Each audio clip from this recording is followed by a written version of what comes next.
बिस्मिल्लाहिर्रहमानिर्रहीम। Programme inside the news और मैं हूं डॉक्टर सना गौरी। एक बयान सामने आ रहा है कि पीटीआई बड़ी संजीदा है मुज़ाकरात करने पे, और वो मुज़ाकरात करना भी किससे चाहती है, वो जनाब वो इस्टेब्लिशमेंट से, फौज से मुज़ाकरात करना चाहती है। लेकिन इसमें एक बात काबिल गौर है कि पिछले जितने भी बयानात आते रहे हैं उसमें कभी कुछ कहना, कभी कुछ कहना, और कभी फौज को बुरा कहना, कभी बिटवीन द वर्ड उनको लाइन्स उनको बुरा भला कहना, ये तमाम चीज हमारे सामने आती रही हैं। लेकिन चले जनाब, एक तरफ मुज़ाकरात की बात तो हो रही है, या मैं कल भी प्रोग्राम में कह रही थी, गुड साइन है कि आपकी तरफ से मुज़ाकरात की बात हो रही है, पीटीआई की तरफ से जो है मुज़ाकरात का कहा जा रहा है।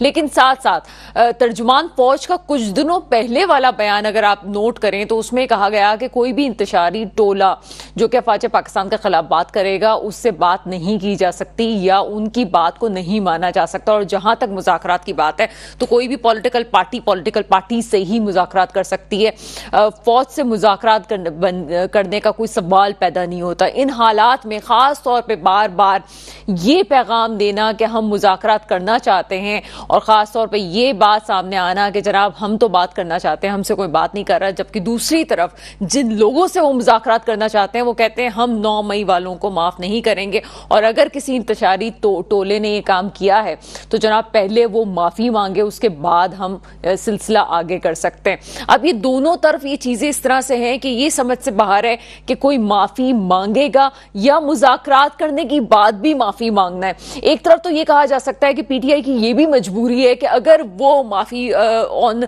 रिकॉर्ड मांग लेती है तो फिर उनका जो बयानिया है, जो पब्लिक उनके साथ उन्होंने इतना खींच के वो एक तरफ लाए हैं, जिस तरह से मुख्तलिफ बयानियात करते रहे वो लोग, तो अब वो बयानिया उनका कहाँ जाएगा जो पब्लिक के सामने वो लेके आ रहे हैं। दूसरी तरफ अगर पीटीआई इस वक्त मुजाहिरा करे कि वो पाकिस्तान की सलामती और बका के लिए आगे चल के बात करना चाहती है और पाकिस्तान में इस्तेकाम चाहती है, तो फिर उसको अपने उस बयानिए को कहीं दफन करके वाकई एक खुले तौर पे झुकना पड़ेगा कि जनाब अगर कुछ हुआ है तो हम उसकी माफी मांग लेते हैं। चले जनाब 9 मई के मामले में वो कहते हैं अगर कोई कसूरवार है तो उसको आप बिल्कुल इसको सजा दें, और अगर वो पीटीआई से भी उसका ताल्लुक है तो उसको सजा दें। लेकिन साथ अगर हम ये वाले 9 मई को भी हम एक तरफ कर दें तो पहले जो जलसे जुलूसों में जिस तरह से बयानात दिए गए हैं वो ऑन रिकॉर्ड है, और क्या उस पर भी माफी मांगी जाएगी? इस वक्त तो माफी का मसला है। तर्जुमान फौज ये कहती है कि जनाब माफी मांगेंगे तो आगे जाएंगे, और मुज़ाकरात करने हैं तो पॉलिटिकल पार्टी से ही मुज़ाकरात करे। दूसरी तरफ बानी पीटीआई और पीटीआई के मुख्तलिफ रहनुमा जो है, एक तो 9 मई को मानने के लिए तैयार नहीं है, दूसरी तरफ वो कहते हैं हम मुज़ाकरात उन लोगों से करेंगे जो कि फैसला साज हैं, हम और किसी और से बात नहीं करेंगे।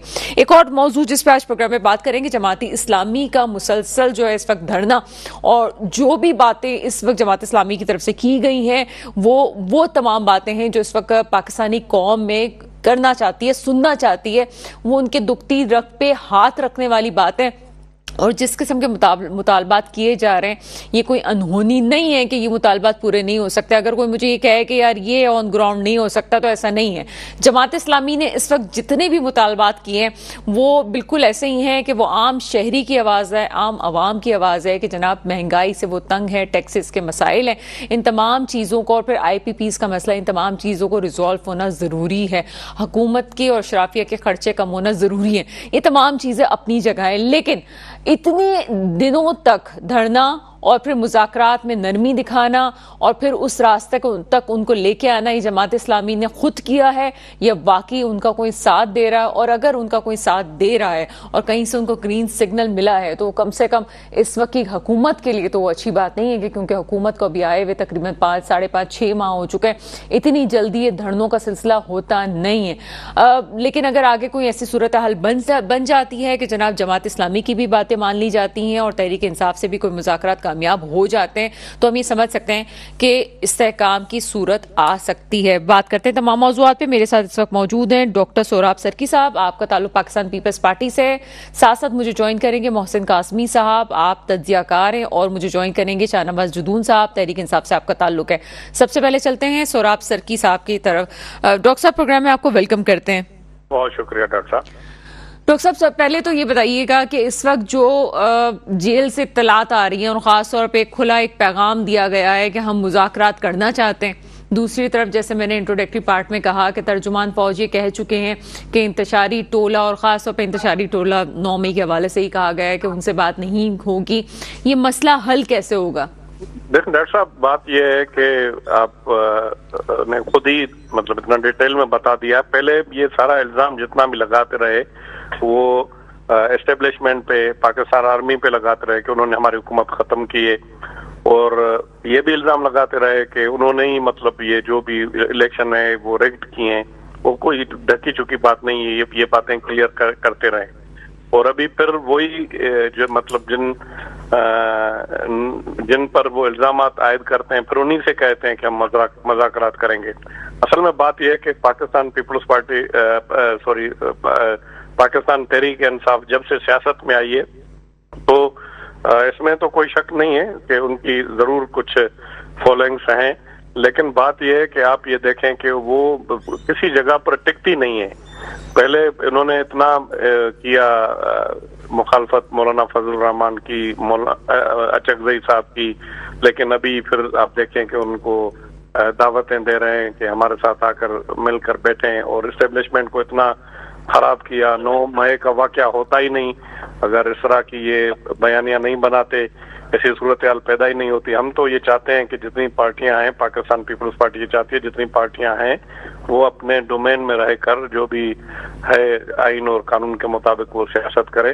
बदकिस्मती से ये वो सियासत करते नहीं है। जब इनको 3.5 पौने 4 साल हुकूमत मिली तो तब से जो है मुल्क ट्रैक से हटाए तो अभी ट्रैक पे चल नहीं रहा है। तो ऐसी सूरत हाल में अभी जो इस वक्त है मुल्क की, उसमें आप ये देखें कि कोई बात क्लियर नहीं है।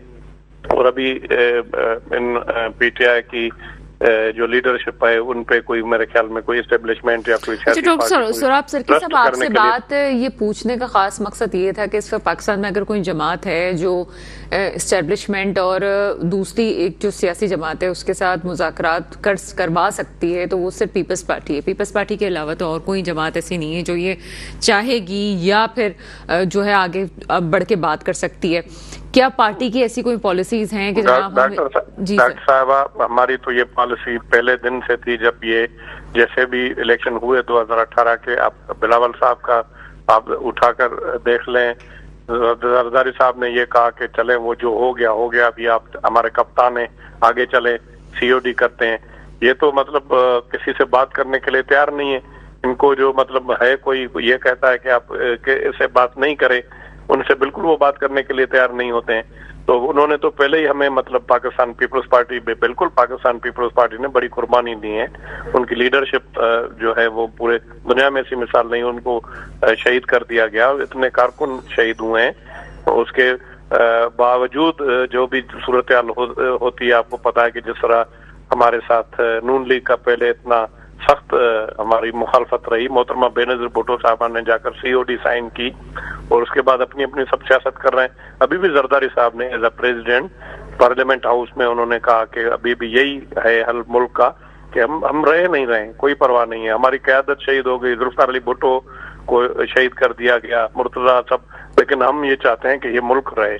अब उस बुनियाद पे हमें यही सिखाया गया है हमारी क़यादत ने कि भाई हमें हुकूमत हो, मिले ना मिले कोई फर्क नहीं पड़ता, लेकिन मुल्क को कोई नुकसान नहीं हो। एक आदमी अगर कोई इदारों में कोई गलत होते हैं तो वो पूरा इदारा गलत नहीं होता है। हम भी इसके विक्टिम रहे, लेकिन उसके बरक्स आपने देखा कि कभी भी इतने बड़ी नुकसान हुआ, बेनज़ीर भुट्टो साहबा की शहादत हो गई, किसी भी पाकिस्तान पीपल्स पार्टी के लीडर ने ये निकल के नहीं कहा कि आप ये जलाओ घेराव करें।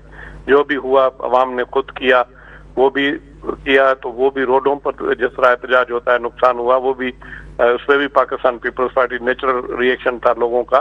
लेकिन ये उस पर भी नहीं हुआ कि किसी जाकर फौजी तनसीबात के ऊपर किसी मतलब हमारे जो ऐसे सेंसिटिव इदारे उन पर हमला नहीं हुआ।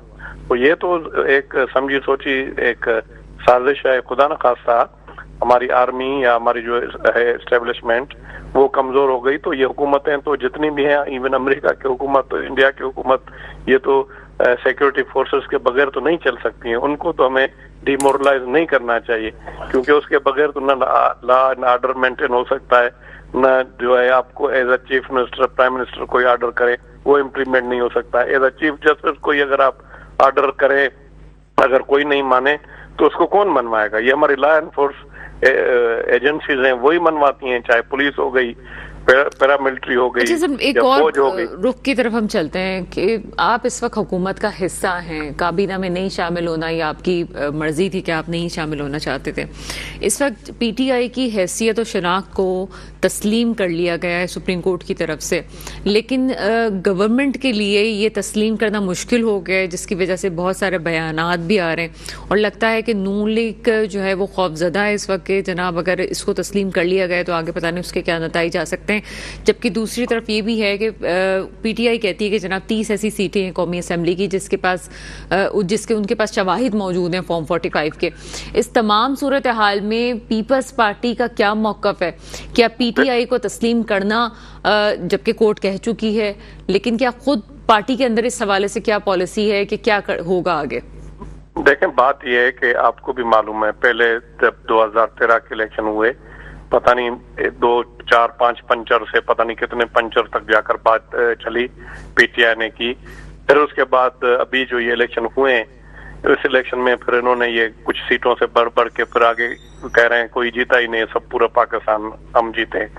बात हम ये समझते हैं कि इनका सियासी मैदान में मुकाबला किया जाए। हम पहले भी इसके बिल्कुल हक में नहीं थे कि पीटीआई को, पाकिस्तान पीपल्स पार्टी के हक में नहीं थी कि पाकिस्तान पीटीआई को बैन किया जाए। हम तो ये कहते हैं कि ठीक है, वो सियासत करे, सियासी मैदान में उनका मुकाबला करे। अगर हम उनसे डरेंगे, घबराएंगे, उजलत में कोई फैसले करेंगे तो हमें और नुकसान होगा। तो चाहे कोई भी पार्टी होगा, जो भी सियासी आपका मुखालिफ है, तो आप उसको सियासत के जरिए ही उसको मुकाबला कर सकते हैं ना। अब ये तो कब तक मिसाल के तौर पर किसी के ऊपर बैन करके या कोई मतलब उनके निशान, ये तो हम खुद विक्टिम रह चुके हैं। आपको पता है, शहीद जुल्फकार अली भुट्टो के बाद हमारा तलवार निशान था, वो छिन गया। फिर मोहतरमा बेनजीर भुट्टो साहबा को हटना पड़ा। फिर मखदूम अमीन फहीम जो है पार्टी के चेयरमैन बने। फिर वो Pakistan people's party P 4 PPP हो गए, पार्लियामेंट बन गई। हम तो खुद इसके विक्टिम रहे, लेकिन उसके बावजूद हम देखें आप सियासत कर रहे हैं और पार्लियामेंट में है अल्हम्दुलिल्लाह। तो आप भी ये कह रही हैं कि हम किरदार अदा कर सकते हैं। तो हमारा तो किरदार यही है कि जितनी भी पार्टियां हैं और खुद पीटीआई वालों को ये सोचना चाहिए, उनको सियासी जमात बनना चाहिए। मुझे मालूम नहीं है, लेकिन मैं 1-2 चैनल पे मैंने बात भी की है, किसी ने बताया कि इमरान खान साहब ने जो मरियम नवाज के लिए अभी वहाँ जेल से जो बात की, वो भी मतलब जो अल्फाज थे वो भी मतलब मीडिया पे बताने जैसे नहीं है। तो ये इन चीजों से बाहर आना पड़ेगा। अब ये तो हो नहीं सकता है कि आप जितनी और पार्टियां हैं उनको आप दरिया या समंदर में फेंक दें, एक किसी आदमी को कहें कि वो आकर मुल्क चलाए, और उसको मौका भी मिला 3.25 साल। उसके बाद जो सूरत हाल हुई वो भी आपके सामने है। तो ये अपनी जगह पर जो सूरत हाल चल रही है और जिस तरह से ये, उसमें कोई शक नहीं है, जिस तरह अभी ये गए कोर्ट के अंदर, आपको भी इसका अंदाजा है, कोर्ट में गए, ये सुन्नी काउंसिल की तरफ से पता चला कि उनकी पार्टी भी बहाल हो गई, पीटीआई भी बहाल हो गई, उनको सिंबल भी मिल गया, उनको सीटें भी मिल गई। तो ये ऐसी सूरत हाल, या पहले सुप्रीम कोर्ट को जब ये इलेक्शन से पहले कोई इस तरह का एक्शन लेना चाहिए था, उनको ये सारी सीटें वगैरह, ये सिंबल वगैरह इनको दे देने चाहिए थे। तो ये तो जब ट्रैक पे चलने लगता है मुल्क, फिर खुदा न खासा आपको पता है कि उस पर नुकसान पहुंचाने के लिए फिर कोई इस तरह के फैसले होते हैं, और ये शुरू से हुए हैं। अच्छा सर, मैं कल आप प्रोग्राम में नहीं आ सके, मैं स्पेशली आपसे एक और मौजू पे बात करना चाहती थी कि जमात इस्लामी अपने तौर पे मुतालबात कर रही है, वो जितने मुतालबात हैं वो अवाम के हक में। एक और बात जो एक कहती है कि जनाब सरमायादारों और जागीरदारों के खिलाफ, और जहां जागीरदारों की बात आती है वहां पे कहीं ना कहीं सिंध से और फिर पीपल्स पार्टी का ताल्लुक कहीं जुड़ जाता है। लोगों का ऐसा एक तासुर जाता है कि डायरेक्टली पीपल्स पार्टी पे, वैसे भी हाफिज नईम जब कराची में और सिंध की सतह पे जब काम कर रहे थे तो स्पेशली एक पीपल्स पार्टी के खिलाफ एक आवाज़ वो काफ़ी बुलंद कर रहे थे। ये तमाम बयानी में आप क्या समझते हैं इस वक्त जो इनका धरना है, ये इनकी अपनी सियासत हो सकती है, या वाकई आप समझते हैं कि कहीं से इनको कहा गया है कि जनाब आपके ऊपर ठीक है आप बैठ जाएं, क्योंकि तमाम लोगों पर प्रेशर डालना इस वक्त ज़रूरी है? काफी बारीक सवाल है सर, अगर आप नहीं नहीं, बिल्कुल आपने बहुत अच्छा सवाल किया है, मुझे बड़ी खुशी हुई आपने इतना अच्छा सवाल किया है। अब मुझे मैं मिसाल के तौर पर मेरे दादा थे सोहराब खान, वो भी एमएलए थे, उनकी बड़ी जमीन थी, उसमें कोई शक नहीं है, लेकिन ये है कि वो एक थे अभी। अच्छा सोहराब सर साहब, मैं चाहती हूँ कि आप थोड़ा तफसील से इसका जवाब देंगे। तो यहाँ पे एक सर एक ब्रेक का टाइम हुआ है, मुझे ब्रेक का कहा जा रहा है, मैं ब्रेक के फौरन बाद आपकी तरफ आती हूँ। ब्रेक के बाद आपके सामने हाजिर हैं डॉक्टर सोहराब सरकी, पीपल्स पार्टी से हमारे साथ मौजूद हैं। जी सर, कंटिन्यू कीजिएगा। बिल्कुल, आपने बहुत अच्छा सवाल किया। मैं आपको बता रहा था, मेरे दादा एक थे, उनके पास जितनी जमीन थी अभी उसी एक आदमी के 150 आदमी बन गए, बेटियां, बेटे, फिर उनके बेटे, उनकी बेटियां, तकरीबन 150-200। अब मुझे बताएं, कोई मेरे ख्याल में तो सिंध में 1 या 2 कोई हो सकते हैं, कोई जागीरदार नहीं। जागीरदारी निजाम ऑटोमेटिकली खत्म हो गया है। पहले ये जब था शहीद जुल्फकार अली भुट्टो ने, आपको पता है कि लैंड रिफॉर्म का एक लेकर आए, उसमें काफी जमीनें चली गई।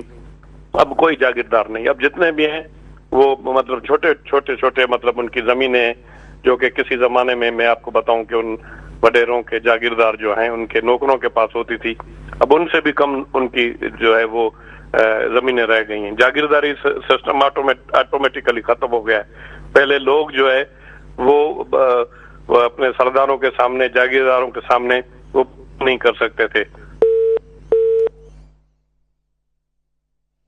मेरा ख्याल है कि राब्ता मुनक़ता हो गया है। बड़ी टेक्निकल किस्म की वो बात कर रहे थे कि जनाब ये जो वडेरा सिस्टम और जागीरदाराना सिस्टम कहते हैं, अमूमन जो लफ्ज़ वडेरा है इसको सुनते ही जो है वो सिंध का कल्चर आपके जहन में घूम जाता है।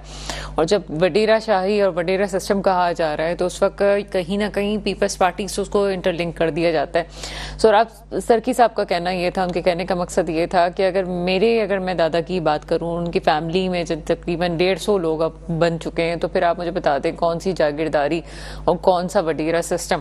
क्योंकि अगर सिंध में आप देखें तो बहुत कम ऐसी आप मिसालें दे सकते हैं जिसको आप वडेरा सिस्टम कह सकते हैं। लफ्ज़ों में तो ये बातें बड़ी अच्छी लगती हैं, लेकिन ऑन ग्राउंड ये चीज़ें ऐसी हैं नहीं। मोहसिन काज़मी साहब तज्ज़ियाकार हैं, उन्होंने हमें ज्वाइन किया इस वक्त। सर प्रोग्राम में आपको वेलकम करते हैं।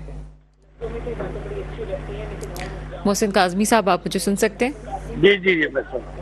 मोहसिन काज़मी साहब, क्या समझते हैं इस वक्त? सबसे पहले बात करेंगे जमात इस्लामी के हवाले से। जमात इस्लामी इस वक्त हुकूमत से कुछ मुतालबात ऐसे कर रही है जो कि वाकई एक आम आवाम के मसाइल हैं, और ये बार बार कहा जा रहा था कि कोई तो ऐसी पार्टी हो जो उठे और आवाम की बात करे।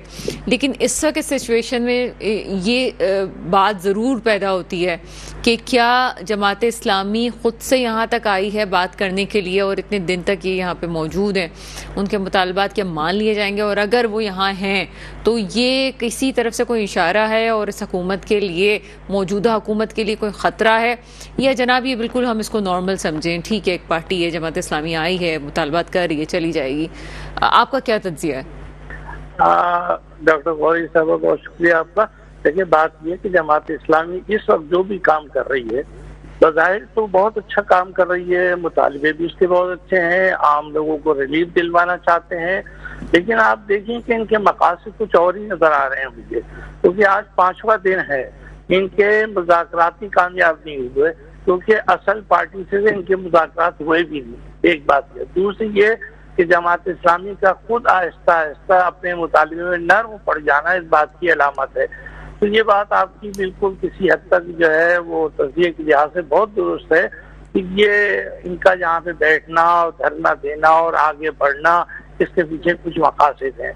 मकासद यही है, समझ में आते हैं। पाकिस्तान में सारी जिंदगी ऐसे ही होता रहा है कि पाकिस्तान को अनस्टेबल रखने के लिए सब कुछ किया जाता रहा है। तो इस वक्त यकीनी तौर पर पहली बात है, हुकूमत इस वक्त आए हुए हैं, पीपल्स पार्टी हो या मुस्लिम या उनके इत्तेहादी, ये पाकिस्तान के साथ इस वक्त इंसाफ नहीं कर रहे हैं, जमहूरियत के साथ इंसाफ नहीं कर रहे हैं, सियासत के साथ इंसाफ नहीं कर रहे हैं। उसकी वजह ये कि इन्हें एक दूसरे का मैंडेट तस्लीम करना चाहिए।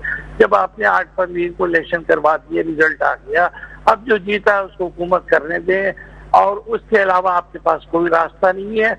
और ये मुझे आज अच्छी लगी ये खबर जो आपने पहले अपने तबसरे में बयान की कि इमरान खान साहब जो हैं वो राजी हो गए हैं कि उनसे बात करना चाहते हैं एस्टेब्लिशमेंट से। तो अल्लाह करे एस्टेब्लिशमेंट भी राजी हो जाए, कि दोनों मिलकर राजी होकर आगे बढ़े, पाकिस्तान को आगे लेके जाना, यही हमारा मकसद है। सर, मैं ख़ास तौर पे जो जमात इस्लामी की बात का रुख लेके जा रही थी वो यूँ भी है कि ऐसा नहीं कि जमात इस्लामी पे किसी वक्त में माजी में पाबंदी नहीं लगी, और ऐसा नहीं है कि जमात इस्लामी के धरने पे तशद्दुद आमेज़ धरने नहीं हुए, ऐसा भी रहा है। लेकिन ये भी एक हकीकत है कि चाहे वो भुट्टो साहब का वाक़या हो या उसके बाद इस्टेब्लिशमेंट से काफ़ी अच्छे ताल्लुकात रहे हैं जमात इस्लामी के। दूसरा पॉइंट इस पर यह भी आता है कि इस वक्त तर्जुमान फ़ौज का जिस तरह से बयान आया तो वो सिर्फ PTI को ही नहीं तंबी कर रहे थे कि PTI के बारे में बात कर रहे हो या नाम ले रहे हो, वो तमाम सियासी जमातों पे एक जो है वो एक होता है ना कि अपना समझ के आप आवाम को भी कह रहे हैं कि जनाब हमारे दुख को भी समझें और हमारी बात को भी समझा जाए। तमाम पार्टीज पे तनकीद नज़र आती थी।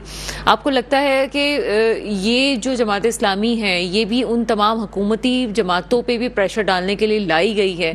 ख़ास तौर पे आपका क्या तज्जिया होगा इस हवाले से कि जनाब क्योंकि तर्जुमान फ़ौज की भी बातों से कुछ ऐसा ही महसूस होता था कि वो इस वक्त ना सिर्फ PTI बल्कि तमाम सियासी जमातों से जो है वो नाराज़ हैं?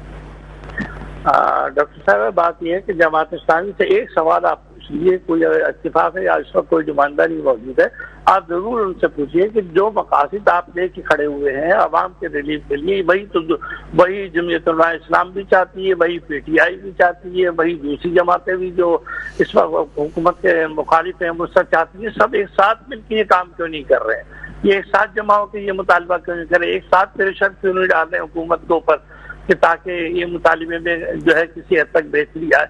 इसमें सबसे माकूल जो मुतालबा है, जो अच्छा लगा मुझे, वो यही है कि आप 500 यूनिट तक जो है 50% रिलीफ दे दें, यहाँ से स्टार्ट हो जाए। आप जब आप स्टार्ट होंगे तो कुछ तो आवाम को मिलेगा, लेकिन मुझे नजर नहीं आ रहा है, कुछ और मकासद नजर आ रहे हैं और इसका रुख किसी और तरफ बदलता हुआ नजर आ रहा है। देखिए सर, एक जनरल सी उनके जो मुतालबात 4-5 बड़े मुतालबात अगर देखे जाएं तो वो तो ऐसा लगता है कि वो ऐसे मुतालबात हैं अगर हमें भी धरने पे जाने के लिए कहा जाए तो हम भी शायद थोड़ी देर के लिए जाके वहाँ पे बैठ जाएंगे कि जो वो कह रहे हैं वो कोई अनहोनी बातें नहीं है, वो हो सकती हैं वो सब चीज़ें अगर हुकूमत पे प्रेशर डाला जाए तो। क्या समझते हैं? उन्होंने IPPs की बात की है, उन्होंने टैक्सेस की बात की है, महंगाई की बात कर रहे हैं, बहुत सारी ऐसी चीज़ें हैं जो इस वक्त अगर हल हो जाती हैं तो बेहतर हो सकता है। IPPs वाले जो है मुआहिदे वापस हो सकते हैं। उसमें आपको नहीं लगता कि हम तमाम पाकिस्तानियों की एक आवाज़ भी है वो? असल में IPPs का मैटर तो इस वक्त सॉल्व होगा नहीं, इनकी हुकूमत कम अज कम नहीं होगा ना। बेनिफिशियरी है इनके लोग यहाँ पे इस वक्त जो मौजूद हैं, इस लिहाज से नहीं होगा। दूसरी बात ये कि यही जमात इस्लामी दूसरी जमातों को कन्विंस क्यों नहीं करती अपने साथ कि हम ये प्रोग्राम कर रहे हैं और हम ये मुतालबा आवाम के लिए कर रहे हैं? जैसे कि अमीर जमात इस्लामी हाफिज साहब ने खुद कहा कि हम सियासत नहीं कर रहे हैं, ये हम आवाम के रिलीफ के लिए बाहर जमा हुए हैं। जब आप इसके लिए तो दूसरी सियासी पार्टियों को अपने साथ मिलाएं, कम अज कम आप PTI को मिलाएं, आप जमीयत उलमा इस्लाम को मिलाएं, दूसरी पार्टियों को मिलाएं, ताकि आपका जो मुतालबा है वो उस पर प्रेशर भी पड़े हुकूमत के ऊपर और वो जेन्युइन भी नजर आना चाहिए, जो हमें नजर नहीं आ रहा है। क्योंकि ये हम सब देख चुके हैं और आप देखिएगा आगे जाके इनके मुज़ाकरात भी होंगे, मुज़ाकरात कामयाब भी होंगे और कामयाब होने के बाद वो सब चीजें रिजल्ट ये निकलेगा टाए टाए फिश वाला। अच्छा, एक और रुख ये भी नजर आता है इस तमाम धरने का कि हाफिज नईम का अमीर जमात इस्लामी बनने के बाद पहली दफ़ा ये पावर शो, स्ट्रीट शो दिखाने का वक्त था और ये भी बताने का वक्त था कि जमात इस्लामी फिर से एक और रंग में, जिस तरह से काजी हुसैन अहमद के दौर में जमात इस्लामी नज़र आती थी, फिर से नज़र आ रही है। क्या ये भी तो हो सकता है कि अमीर जमात इस्लामी अपना एक नया रुख और अपना एक नई पावर जमात इस्लामी की दिखाना चाहती हो? इस पर क्या तज्जिया आपका? नहीं, अगर ये बात आपकी बिल्कुल किसी हद तक दुरुस्त है कि जो नया अमीर आता है तो वो अपना जोश दिखाता है और अपना फेवर दिखाता है, तो वो दिखा रहे हैं, उनका हक बनता है। मैं तो कहता हूँ कि जमात इस्लामी के जो लोग हैं वो जाहिर है सपोर्ट करते हैं, अपने अमीर को करना भी चाहिए, लेकिन मसला ये है कि जमात इस्लामी जो है एक खास मकतब फिक्र की वजह से फंसी हुई है। अगर ये सियासी जमात बन जाए और सियासी हो जाए तो आप यकीन जाने इससे अच्छी जमात नहीं, अच्छी ऑर्गेनाइजेशन है, अच्छे लोग इसके अंदर मौजूद है। लेकिन मसला ये कि जब ये वोट लेने जाते हैं तो इनको वोट वही मिलता है जो उनके मकतब फिक्र का वोट है, किसी और का वोट नहीं मिलता। इसीलिए ये किसी सूरत हुकूमत न बना सकते हैं, न हुकूमत में जा सकते हैं, शरीक हुकूमत हो सकते हैं और यही प्लानिंग जो है हमें नजर आ रही है। अच्छा, ओवरऑल आप ये समझते हैं कि वो जो हमेशा जमात इस्लामी पे तनकीद होती है वो बेसिकली उनकी सियासत की वजह से नहीं, क्योंकि उनकी जो वेलफेयर के काम है, मेरा ख्याल है वाहिद ऐसी पार्टी है जिसके वेलफेयर के काम पे अभी तक उंगली नहीं उठी है। बाकी तमाम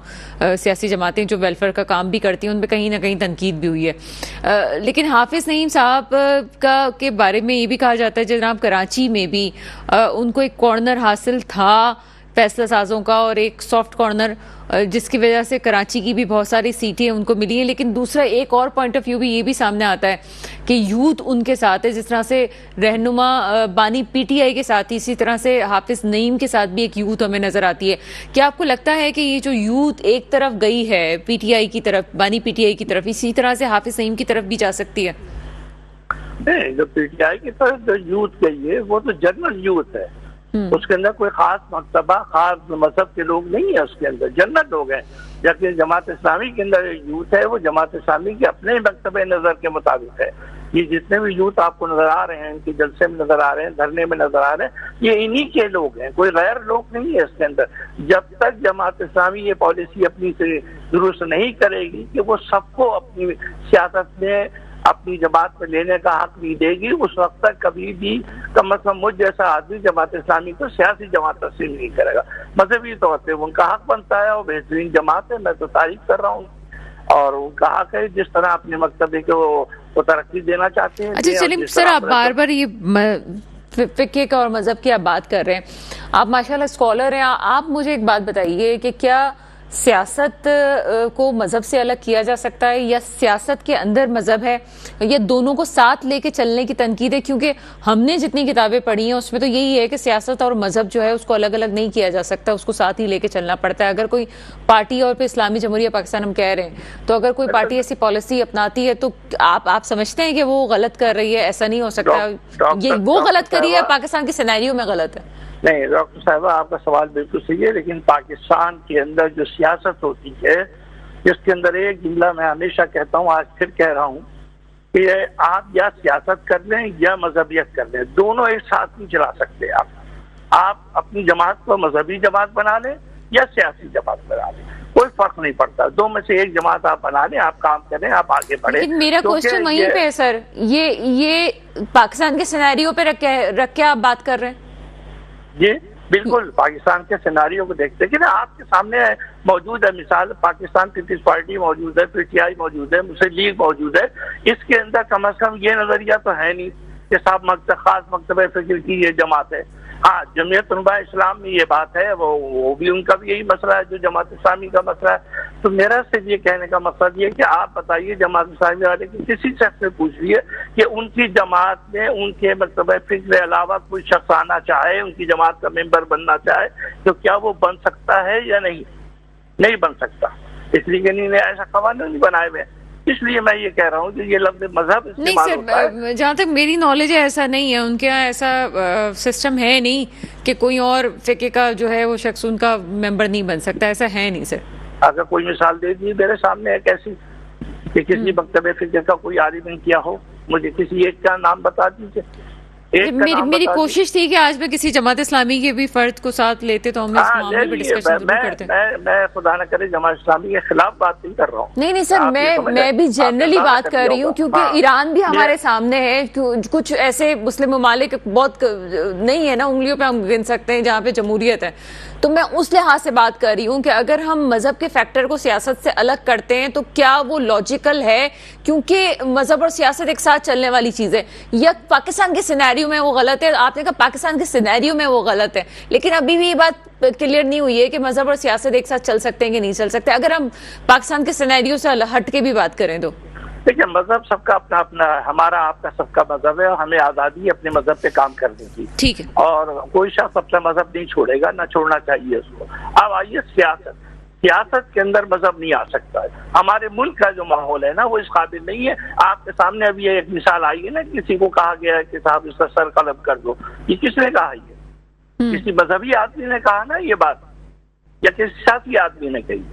किसी मजहबी आदमी ने सोचा भी नहीं ये बात कि मैं इतना बड़ा आदमी हूँ, मैं ये बात कहने जा रहा हूँ, इसके असरात दुनिया में क्या पड़ेंगे, पाकिस्तान में क्या पड़ेंगे। और कोई जुनूनी आदमी उठ के ये काम भी करते दिखा देगा, खुदा न करे। तो इस लिहाज से मैं माजरत के साथ में ये कहता हूँ कि मजहब को तकद्दुस दीजिए, उसका मुकद्दस वो एक मजहब फरीजा है, उसको अलग रखिए। आप सियासत कीजिए, क्योंकि सियासत हमारी इतनी फेयर नहीं है कि हम उसे मजहब कह सके। ये बात तो अपनी जगह सही है कि मजहब और सियासत अलग अलग नहीं होती। ये उस वक्त होती थी जब मुसलमान होते थे, सच्चे मुसलमान होते थे, सच्चे मोमिन, ये उनके लिए जो होती है, हमारे आपके लिए, हम जैसे गुनाहगारों के लिए ये सब बात। चलिए मोहसिन काज़मी साहब, आपका मौक़िफ़ हमारे पास आया, लेकिन हम एक इस्लामी जमहूरियत पाकिस्तान में हैं, लेकिन मसला हमारा शायद यही है कि हम आधे तीतर आधे बटेर हैं, तो चीज़ें थोड़ी मुख्तलिफ हो जाती हैं। फ़िक़्ह एक बहुत अलग चीज़ होती है, मज़हब एक बहुत अलग चीज़ होती है। हम इस्लामी जमहूरियत जब बात करते हैं तो तमाम चीज़ों को एक साथ रख के चलना भी बड़ा इंपॉर्टेंट है। ये अलग बात है कि हम तस्लीम नहीं करते। जिस दिन शायद रियासत की सतह पे बहुत सारी चीज़ें ठीक हो जाएंगी तो हम सभी ठीक हो जाएंगे। एक छोटा सा ब्रेक है, ब्रेक के बाद आपके सामने हाजिर होते हैं। आपके सामने हाजिर हैं और शाहनवाज जुदून साहब PTI से मुझे ज्वाइन कर चुके हैं। सर, प्रोग्राम में आपको वेलकम करते हैं। थैंक यू डॉक्टर साहिबा। शाहनवाज जुदून साहब, एक तरफ आपकी पार्टी को सुप्रीम कोर्ट की तरफ से तस्लीम कर लिया जाता है, लेकिन दूसरी तरफ जो है वो हुकूमती जमातें इसके खिलाफ जितनी हद तक जा सकती हैं वो जाने की कोशिश कर रही हैं। किस किस्म के खतरात आपको नजर आते हैं कि मजीद क्या हो सकता है आपके साथ, जबकि इस वक्त जो है वो आपके नाम को तस्लीम कर लिया गया, पार्लियामान में हैसियत को तस्लीम कर लिया गया, लेकिन उसके बाद नए कवानीन लाने की बात की जा रही है कि किस तरह से आपको पीछे किया जा सकता है, आपकी पार्टी को पीछे किया जा सकता है। क्या कहेंगे आप?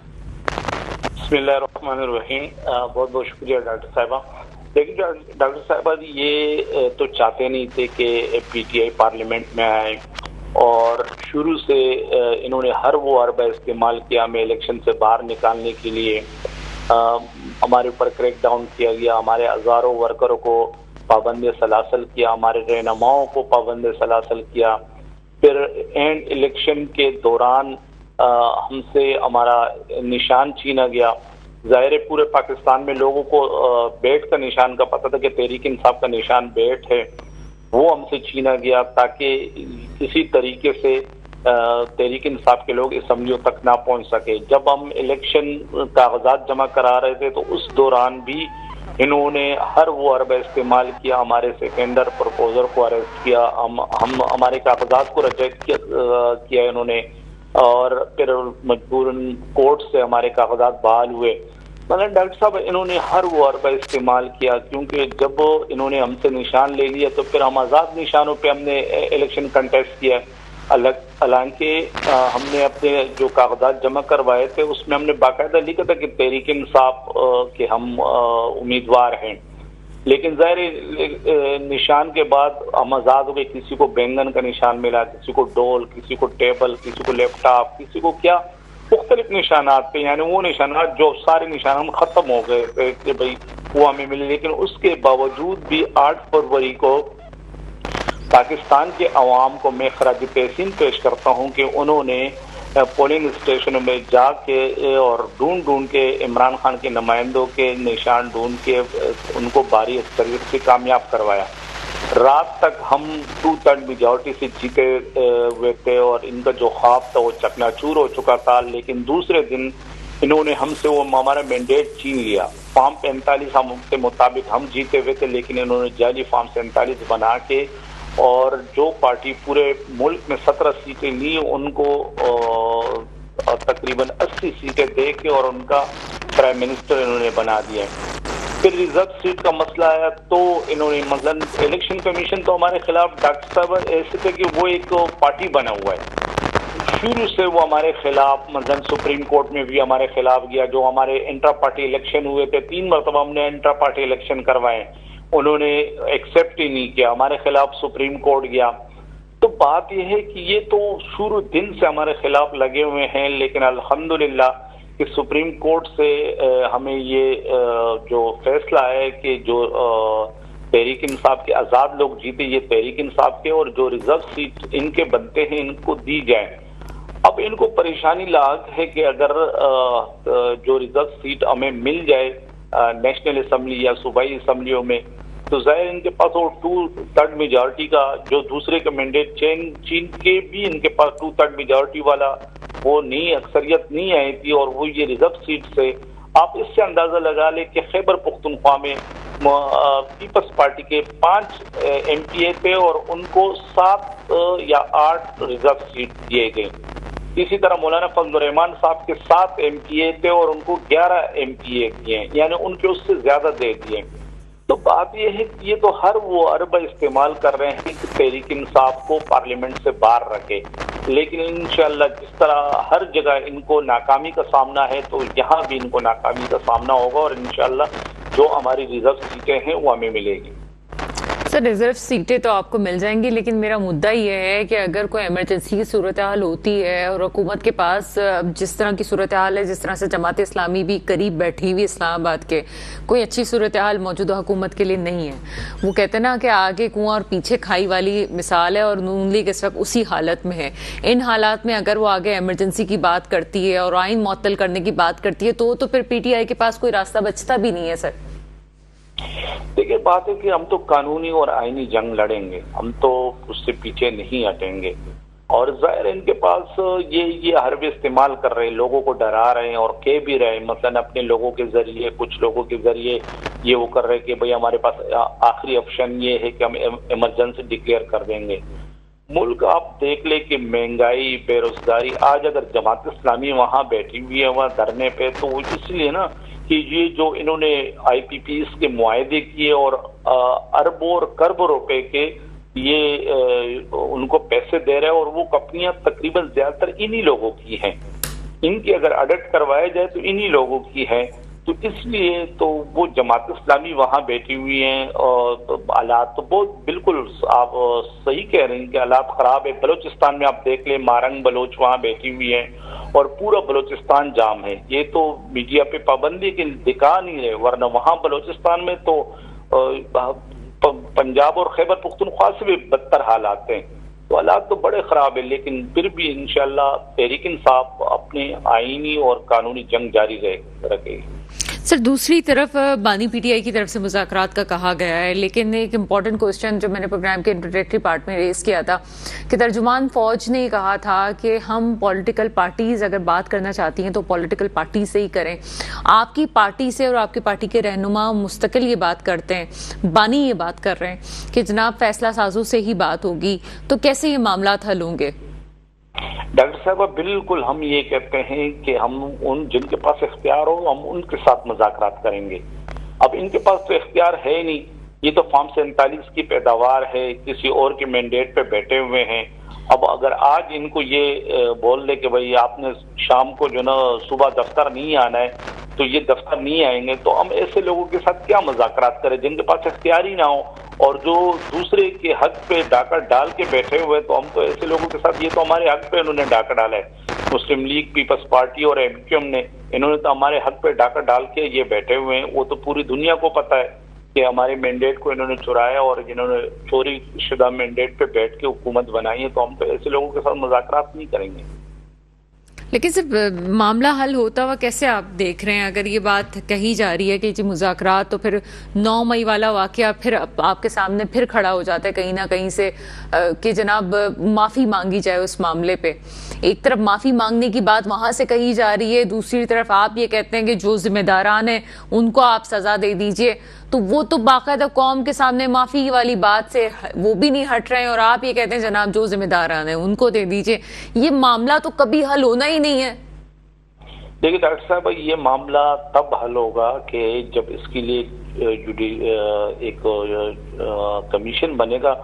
तो वो हम डे 1 से कह रहे हैं कि भाई आप जुडिशियल कमीशन के थ्रू एक को कमीशन बना के और इसकी इंक्वायरी की जाए कि आया इस 9 मई से किन को नुकसान हुआ और किन को फायदा हुआ। अफसोस की बात है कि 1 साल से ज्यादा अरसा हुआ है लेकिन कोई कमीशन नहीं बना।